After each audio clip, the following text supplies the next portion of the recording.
تم میں جو لوگ ایمان لائیں اور نیک عمل کریں ان سے اللہ تعالیٰ وعدہ فرماتا ہے کہ ان کو زمین میں حکومت عطا فرمائے گا، جیسا کہ ان سے پہلے لوگوں کو حکومت دی تھی، اور جس دین کو ان کے لیے پسند کیا ہے اس میں ان کے لیے قوت دے گا، اور ان کے اس خوف کے بعد اس کو امن سے بدل دے گا، بشرط یہ کہ میری بندگی کرتے رہیں اور میرے ساتھ کسی کو شریک نہ کریں۔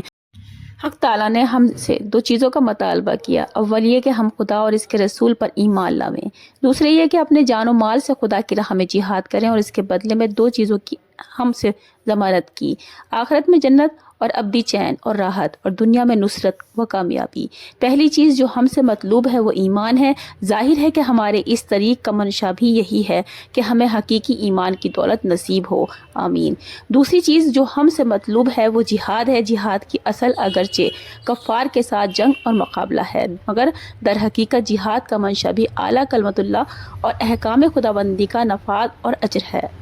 اور یہی ہماری تحریک کا مقصد۔ ہر مسلمان بھائی کو اپنا بھائی سمجھنا، اس کے ساتھ ہمدردی اور غمگساری کا برتاؤ کرنا،